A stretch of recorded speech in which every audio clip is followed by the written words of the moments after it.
Welcome to my channel. आज हम बात करेंगे सम एसेंशियल स्किल्स की जो कि रीडिंग कम्प्रीहेंशन में हमारी मदद करती हैं या ज़रूरी होती हैं। तो यहाँ पे हमारे पास कुछ एसेंशियल स्किल्स हैं like decoding, fluency, vocabulary, influence and retention.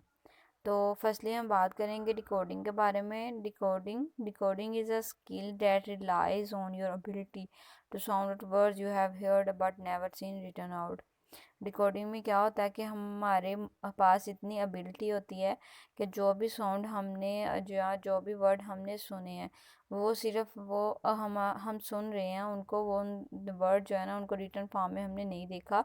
तो ऐसे वर्ड जिनको आपने रिटन फॉर्म में नहीं देखा हो लेकिन सुनने के बाद आप डिकोड करें कि इसका क्या मतलब है या इसका क्या मीनिंग हो सकता है, तो उसे हम डिकोडिंग कहते हैं। And it relies on phonemic awareness, which is the ability to hear individual sound in words and connect those sounds to letters.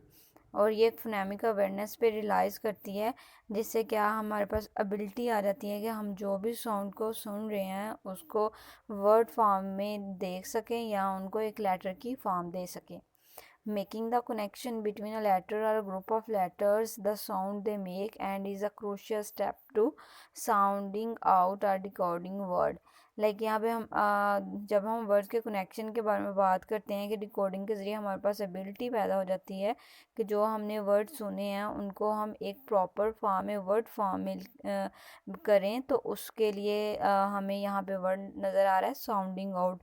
यहाँ पे आपने एक साउंड की आवाज़ सुनी होगी, मीन्स के आपको सिर्फ एक कानों को महसूस हुआ होगा किसी साउंड का, लेकिन जैसे ही आपने महसूस किया, आपने डिकोड किया कि कोई आवाज़ आपको आ रही है, तो उसको आपने वर्ड की फॉर्म में तब्दील कर दिया, जिससे क्या हुआ कि हमारे पास एक वर्ड फॉर्म यानी लेटर की फॉर्म में हमने लिख लिया वर्ड साउंडिंग आउट।